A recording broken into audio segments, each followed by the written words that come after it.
La maternidad y el encuentro con la propia sombra. Laura Gutman. Capítulo 10. Placer de niño, censura de adulto. 1. Control natural de esfínteres y el autoritarismo de los adultos. Si estuviéramos en una isla desierta con nuestros niños y contempláramos al bebé humano con la misma atención con que observamos a los animales, constataríamos que el control de esfínteres real se produce en forma más tardía de lo que nuestra sociedad occidental tiene ganas de esperar. Lamentablemente, en lugar de examinar con atención cómo suceden las cosas, elaboramos teorías que luego pretendemos imponer con la esperanza de que funcionen. La cultura occidental ha impuesto la exigencia del control de esfínteres alrededor de los 2 años de edad, con lo que este tema se ha convertido en todo un problema. Si la referencia cultural hubiese decidido que el ser humano debe comenzar la marcha alrededor de los 9 meses, el caminar se habría constituido también en un problema y se habrían generado discusiones y teorías varias sobre cómo favorecer el aprendizaje de la marcha en los niños, con la inevitable preocupación de los padres de niños de 1 año o de 14 meses que no estuviesen aún maduros para caminar. En realidad, sabemos por simple contemplación que la edad media del ser humano para el inicio de la marcha se inicia alrededor del año. Si observamos sin prejuicio el proceso natural del control de esfínteres, estaríamos ante la evidencia de que los niños humanos lo realizan después de los 3 años, algunos incluso después de los 3 años y medio, sobre todo si se trata de varones. Sin embargo, los adultos estamos muy ansiosos con este tema y no queremos perder el tiempo. El niño dice pis y ya suponemos que está listo. Dice caca e interpretamos que es tiempo de quitar definitivamente los pañales. Le quitamos los pañales. Esto significa que le arrebatamos el sostén, la contención, la seguridad, el contacto, el olor, en fin, una parte de sí mismo. Y para colmo, consideramos que le estamos ayudando a crecer. El niño acaba de nombrar algo que empieza a tener existencia para él. Las sensaciones de placer en la evacuación tienen un nombre específico que aprendió de la mamá y simplemente las dice, avisa, se da cuenta, retiene, expulsa, goza. Entre el reconocimiento de un funcionamiento específico de su cuerpo y la madurez neurobiológica para controlarlo, se necesita un tiempo, a veces de 1 a 2 años. Quitar los pañales porque ha llegado el verano, decidir que ya tiene 2 años y debe aprender, son comportamientos violentos que responden a la incomprensión de la especificidad del niño pequeño y de la evolución esperable de su crecimiento. Cabe preguntarnos por qué los adultos estamos tan ansiosos y preocupados por la adquisición de estabilidad y que, como otros aspectos en el desarrollo normal de los niños, llegará a su debido tiempo, es decir, cuando el niño esté maduro. Controlar esfínteres no se aprende por repetición como leer y escribir, se adquiere naturalmente cuando se está listo, como la marcha o el lenguaje verbal. Digámoslo con claridad, las madres lucharán contra los pises que se escapan, las braguitas y los calzoncillos mojados, las sábanas y colchones al sol, los pantalones interminables para lavar, mientras acumulan rencor, hastío y mal humor en la medida que crean que los hijos deben aprender esta habilidad y que son capaces de llevarla a cabo a los 2 años. En cambio, si dejamos a los niños en paz, después de los 3 años, incluso cerca de los 4, sin olvidar que cada niño es diferente, simplemente un día estará en condiciones de reconocer, retener, esperar, hacerse cargo de sus ganas de ir al lavabo sin más trauma y sin más vueltas de lo que es controlar con autonomía los esfínteres. A mi consultorio llegan a menudo casos de niños con problemas de enuresis de 5, 6, 7 u 8 e incluso de mayor edad. En forma invariable les han quitado los pañales alrededor de los 2 años. Los casos de enuresis son muy recurrentes, pero habitualmente no nos enteramos porque de eso no se habla. Total, quedan como secretos de familia. He comprobado a lo largo de los años que cuando las madres aceptan mi sugerencia de volver a ponerles pañales, caras de horror, los niños lo usan el mismo lazo de tiempo que habrían necesitado desde el momento en que se los quitaron hasta que hubieran podido controlar esfínteres de manera natural, como si recuperaran exactamente el mismo tiempo que les fue quitado, y luego se acaba el problema. Podemos comprobar esta situación con la de un adulto que toma 10 clases de inglés, viaja a Estados Unidos, siente que puede comunicarse con facilidad y se entusiasma. El tercer día está un poco cansado, echa de menos su hábitat, perdió un autocar de excursión, entonces no consigue pronunciar correctamente ni 2 palabras de inglés para hacerse entender. Apenas la situación emocional se ha vuelto frágil, esa habilidad sostenida por un hilo se desmonta. Esto mismo ocurre con los niños, que frente a la demanda de los adultos hacen grandes esfuerzos para controlar sus esfínteres. No obstante, ante cualquier dificultad emocional, por pequeña que sea, se derrumba el esfuerzo desmesurado y se escapa el pis. Luego vienen las interpretaciones. Lo hace para fastidiarme, me lo hace a propósito, él sabe controlar pero no quiere. Estas aseveraciones acrecentan la frustración de todo, así como el enfado y la incomunicación. Entiendo la presión social que sufren las madres. Hay guarderías que no aceptan niños con pañales en salas de 3 años. Hay pediatras, psicólogos y otros profesionales de la salud, además de suegras, vecinas, amigos bien intencionados que opinan y se escandalizan. Creamos un problema cuando exigimos a los niños que resuelvan situaciones que no se hallan en condiciones emocionales y madurativas de solucionar. Ahí me parece que los adultos intentamos trabar inconscientemente los procesos naturales que tienen que ver con el placer. Cuando imponemos un ritmo de lactancia cada 3 horas, la empobrecemos, le quitamos el aspecto placentero y la convertimos en algo obligatorio.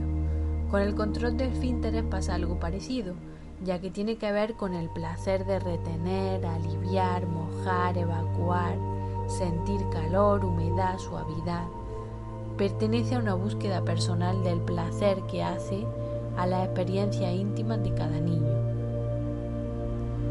De hecho, muchos padres tenemos dificultades para cambiar los pañales sucios, ya que los niños desean permanecer en contacto con la materia fecal. Esta situación se agudiza si les quitamos los pañales en forma prematura. El control de esfínteres es lento, como todos los procesos de la crianza. A las mujeres nos resulta arduo lidiar entre la velocidad de los tiempos que vivimos y la lentitud de la crianza. Pero cuando deseamos acelerar los procesos, luego aparecen las regresiones, que en definitiva son sanadoras, son un volver a vivir. Es posible sortear la presión social con un poquito de imaginación. Hoy en día los pañales son desechables y anatómicos, lo que le permite a los niños ir a jugar, ir a un cumpleaños, a la guardería, sin tener que pasar por la humillación de mojarse en todos lados. Hay niños que no quieren ir a la guardería a causa de la probabilidad de hacerse pis, Otros se vuelven tímidos, otros especialmente agresivos y mojan cuanta alfombra encuentran a su paso. Con la inauguración del problema del control de esfínteres se instala la comunicación en idioma pis. La madre le pide pis, el niño le da pis. ¿Has hecho o no has hecho? ¿Quieres hacer o no? Todo el tiempo hablamos de pis y de caca. Es el tema de conversación. La madre se enfada o está contenta de acuerdo con el resultado. Por la noche le cuenta al papá las novedades del pis. Nos pasamos alrededor de 2 años, entre los 2 y los 4, hablando de pis. De este modo, el niño comprende que la mamá está dispuesta a intercambiar ideas sobre este tema que le importa mucho. Por lo tanto, cuando el niño tenga algo que decir, lo expresará también en idioma pis. Hay padres que cuestionan si no es contradictorio volver a poner un pañal una vez que se ha tomado la decisión de quitarlo. En realidad en la vida probamos y volvemos a probar y damos marcha atrás si es necesario y saludable. Simplemente diremos: creí que estaban listos para controlar los esfínteres, pero es obvio que me he equivocado porque no te das cuenta todavía cuando tienes ganas de ir a hacer pis. Te voy a poner el pañal para que estés cómodo y cuando seas un poco mayor estarás en mejores condiciones de lograrlo. Es solo sentido común. A veces se alivian las tensiones y finalmente el control de esfínteres se encausa.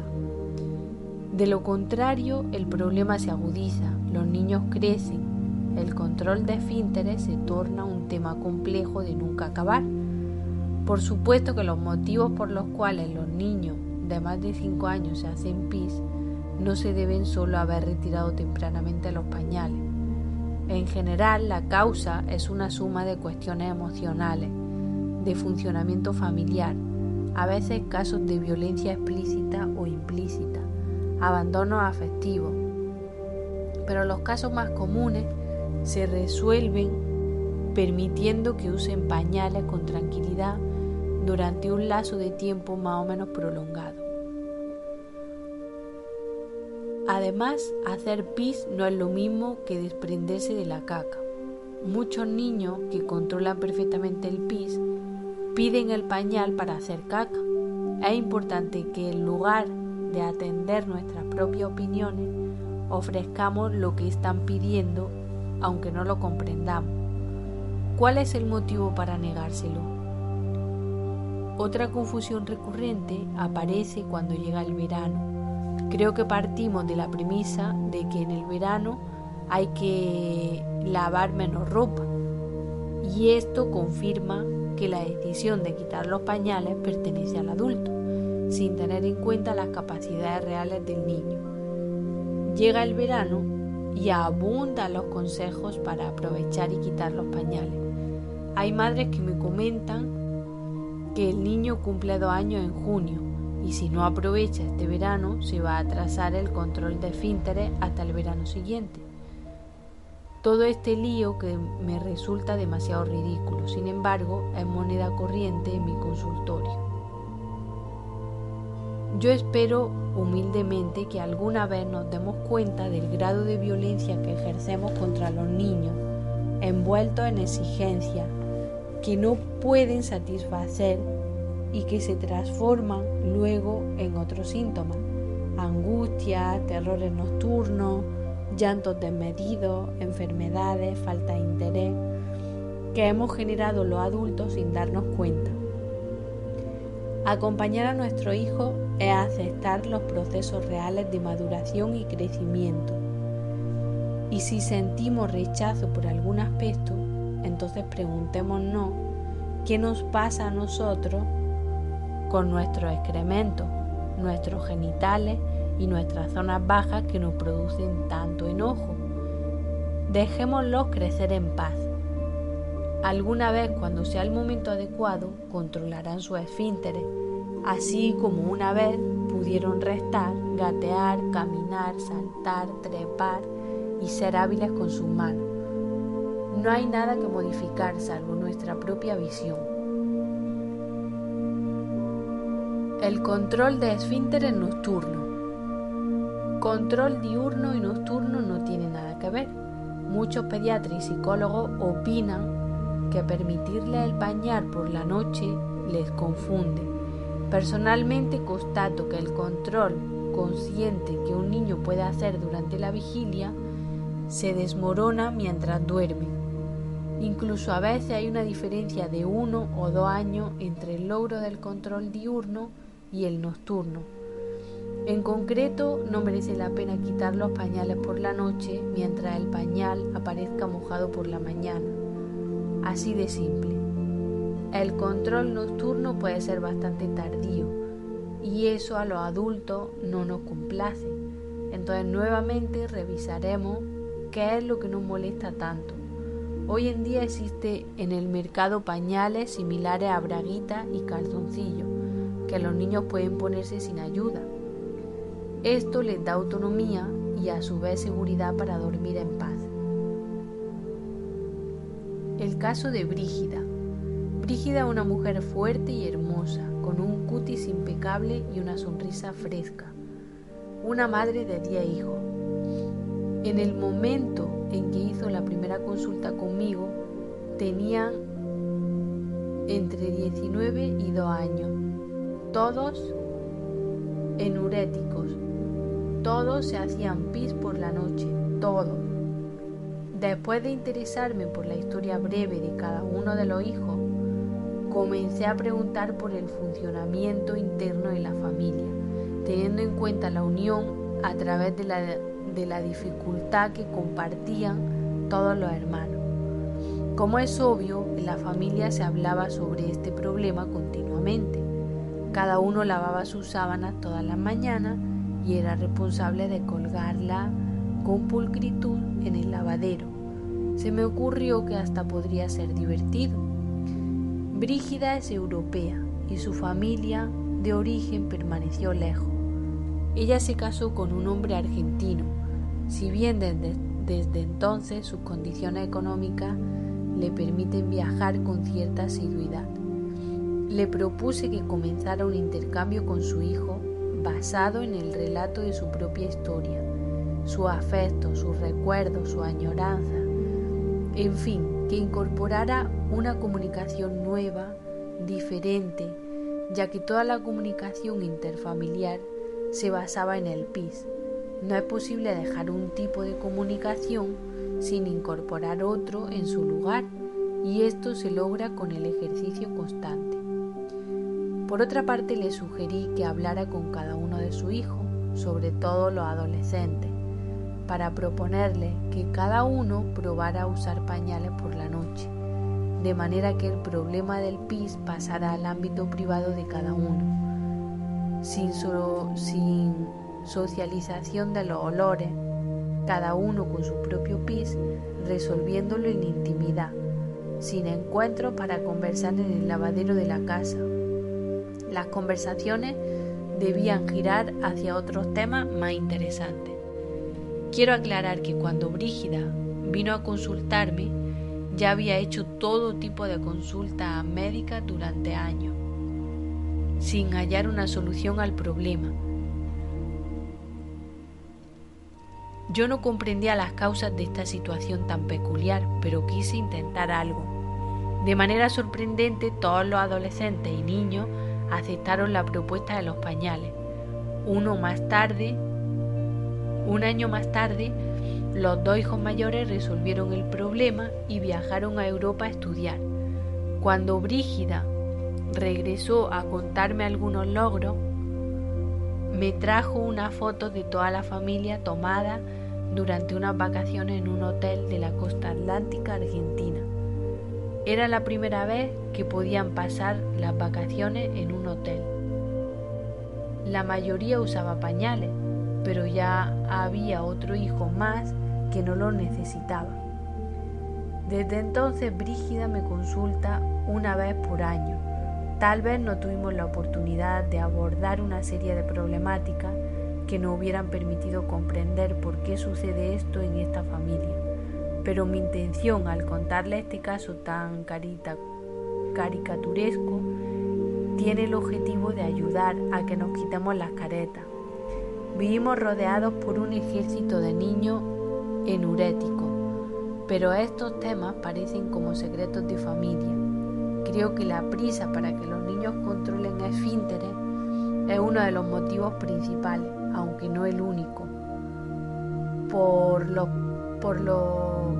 que tantos niños retrasan dicho control y tantos padres sufren creyendo que algo funciona demasiado mal.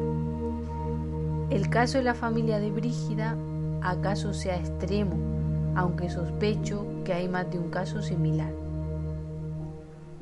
La succión, placer y supervivencia. La succión, al igual que el control de esfínteres, permanece instintivamente como necesidad vital durante un tiempo prolongado. Ese periodo es también bastante más largo de lo que los adultos tenemos ganas de esperar. Nos molesta y deseamos que se termine, al igual que los pañales.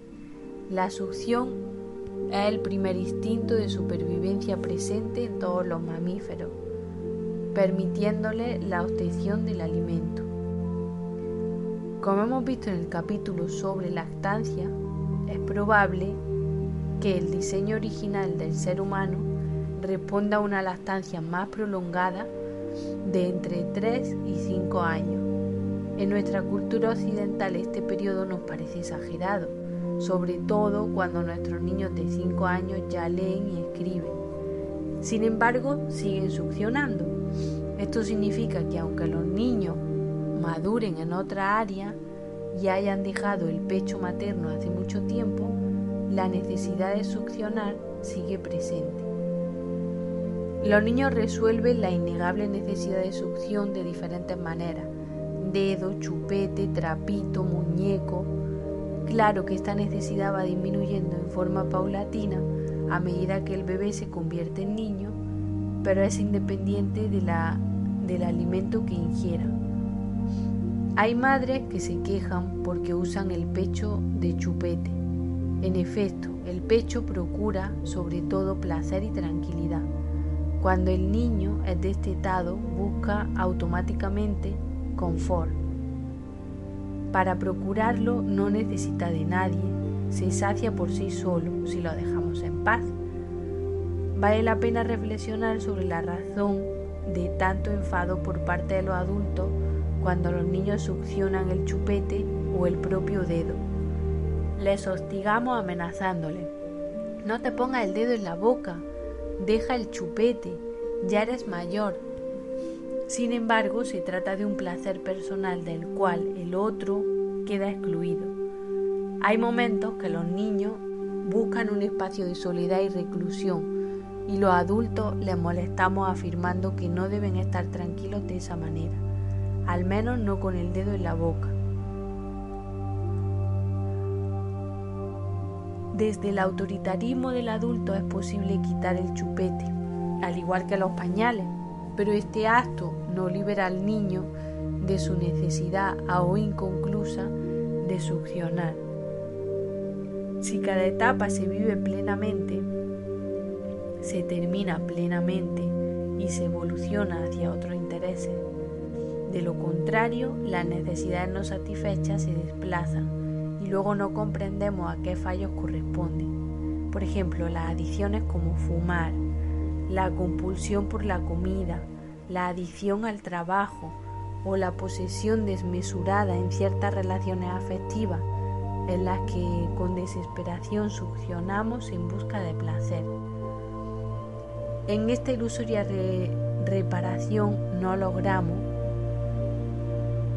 logramos, ya que es un desplazamiento inconsciente y tardío de las necesidades básicas primarias que no han sido satisfechas. Se trata simplemente de dejar a un niño que chupe tranquilo, porque solo es un niño. Todas las madres vivimos la reacción desmedida de la gente por la calle cuando ve a un niño de 3 años con chupete. Por eso nos adherimos a la sensación de que algo va mal. Sin embargo, vale la pena reflexionar sobre las sospechas personales cuando alguien, en este caso el niño, logra procurarse placer por sus propios medios. Tal vez nos remita a nuestros problemas pendientes con respecto a la masturbación.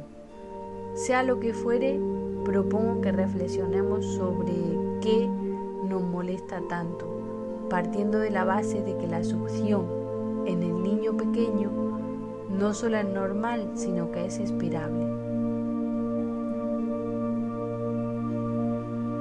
Muchos padres alegan que los odontólogos desaconsejan con firmeza el uso del chupete, ya que sería causante de la deformación del paladar. Es un tema controvertido. Es posible que en parte sea real, pero resulta paradójico que si la naturaleza nos provee de un sistema tan poderoso como la succión, a la vez esta misma herramienta nos perjudique. Por otra parte, me resulta llamativo que el 100% de los niños necesiten tratamiento de odontología. Hay paladares de todos los tamaños y formas, tantos como ojos, cabellos y pieles diversos. A menos que los dientes estén estéticamente muy torcidos, para nuestro gusto occidental, no comprendo esta obsesión generalizada de dientes rectitos. Además, no me consta que el uso del chupete sea el causante de tales deformaciones. ¿Cuándo merece la pena preocuparnos por la succión exagerada? Cuando el chupete retrae al niño al punto de impedirle comunicarse con los demás. Cuando está con el chupete solito mirando la televisión y parece que el mundo no existiera. Cuando organiza un circuito íntimo entre el chupete y él abstrayéndose de la realidad. Estos casos no se resuelven prohibiéndole el chupete, sino por el contrario ofreciéndoles presencia, comunicación y diálogo. Cuando el abandono emocional es muy grande, la necesidad de buscar placer soluariamente se acrecenta. Por eso nuestra mira debe dirigirse a la necesidad original y no al modo que ha encontrado el niño para aliviar su pena. Cuando a un niño que chupetea mirando el televisor se le ofrece ir a jugar, de manera invariable optará por jugar, pero la propuesta activa debe provenir del adulto, ya que antes ese niño ha pedido de manera incansable que alguien jugara con él, y ante la negativa que sin darnos cuenta los adultos repetimos, el niño hace lo que puede. En general los adultos tenemos algo más importante y urgente por resolver. Nos gusta que el niño jugara solo, pero sin chupete. Eso es estar doblemente solo. Cuando un niño es en extremo retraído, necesita aún más la presencia de un adulto que con amor vuelva a introducirle en el mundo del intercambio y la comunicación, del juego y la fantasía creativa, donde el chupete entonces pierde valor. Es imprescindible evaluar si se trata de una patología o simplemente de un niño que está solo y espera.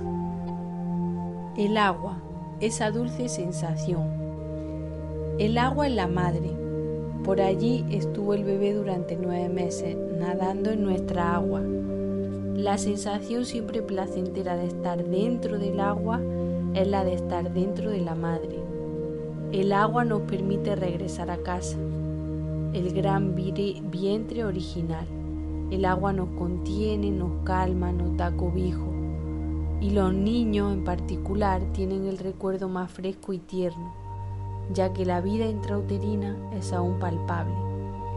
El agua aquieta el tiempo y el espacio, reduce los sonidos potentes, es femenina y envolvente, arcaica y protege. El agua nos otorga percepciones físicas de bienestar y sensaciones de libertad. Sumergirse en un elemento en el cual la fuerza de gravedad es contrastada por otra fuerza, vuelve fluidos los movimientos y los pensamientos.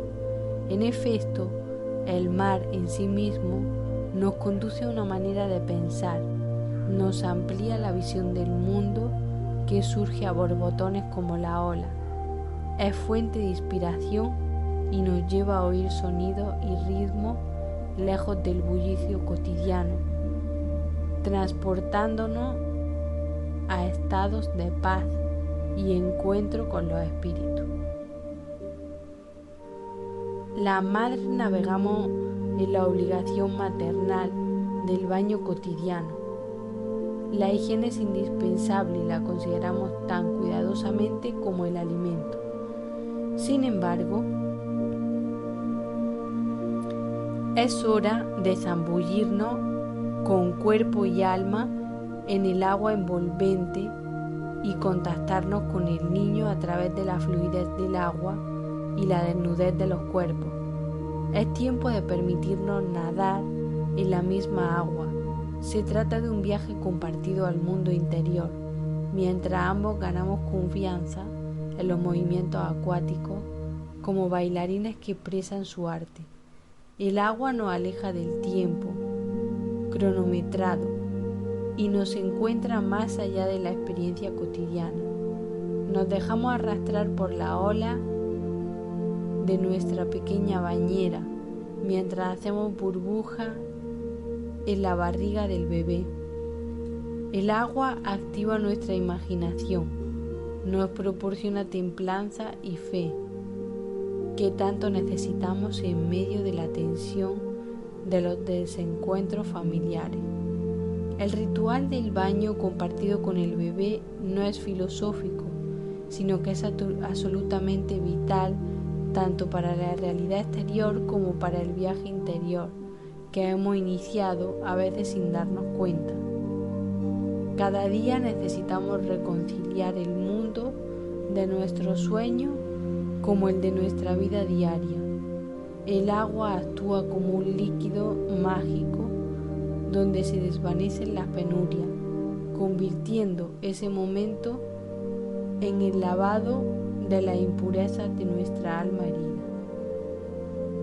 El agua debería incorporarse en nuestra vida cotidiana como el elemento más armónico. Cuando el niño llora,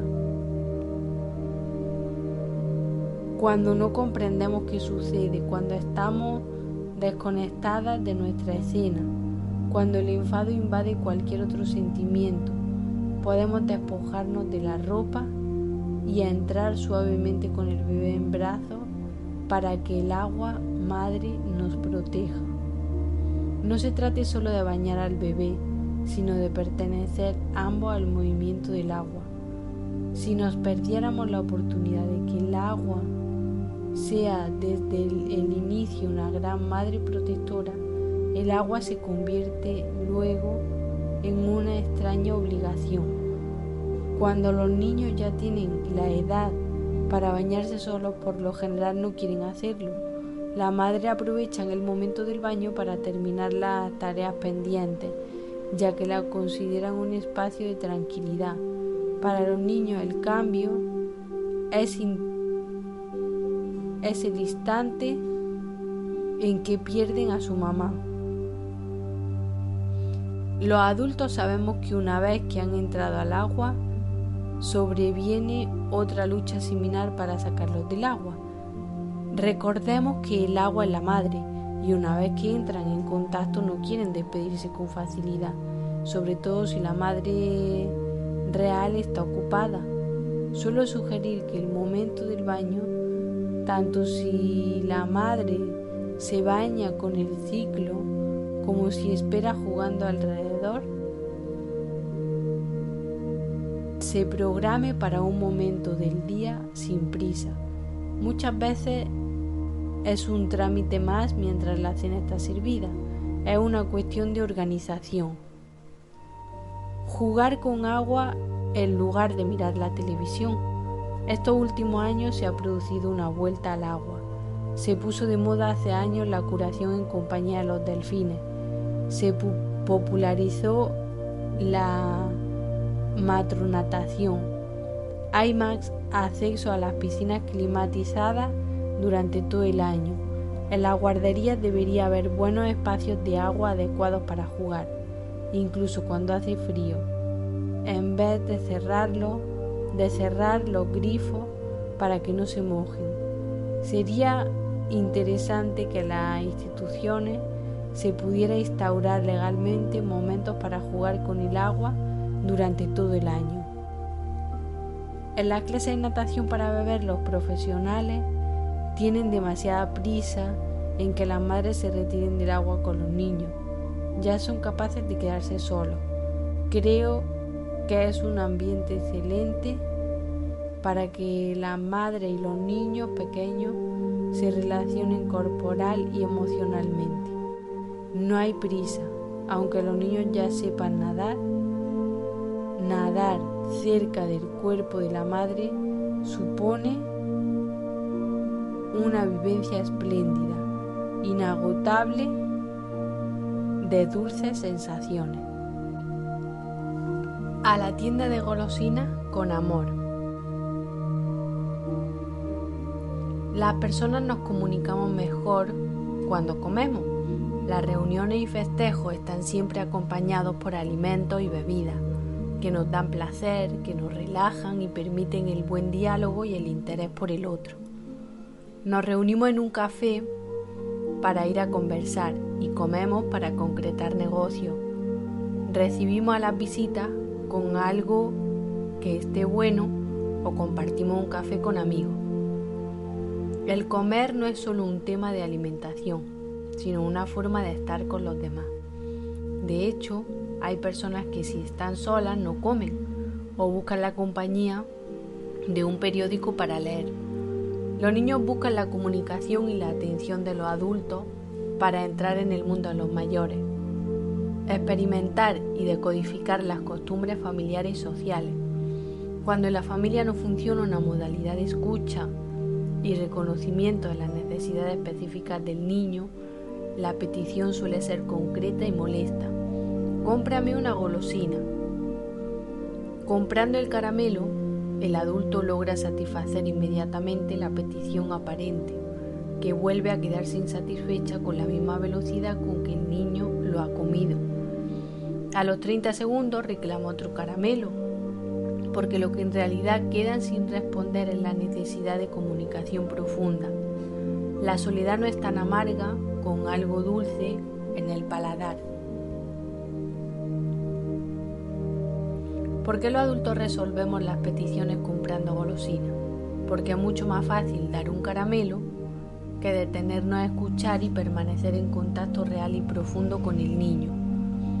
Si pudieran formularlo, los pequeños pensarían en un posible trueque. Intercambio paquete de caramelos por 15 minutos de juego. Sugiero que hagamos la prueba de responder con presencia a la demanda de las golosinas. Esto requiere paciencia y un poco más de tiempo disponible. Las madres solemos quejarnos de la petición constante de chocolate, bomboncitos de colores, a tal punto que las tiendas de golosinas se convierten en acérrimas enemigas que debemos esquivar a cada vuelta de esquina para que el niño no las detecte. No queremos llenarlos de golosinas, pero no tenemos recursos frente al estallido de gritos y sollozos.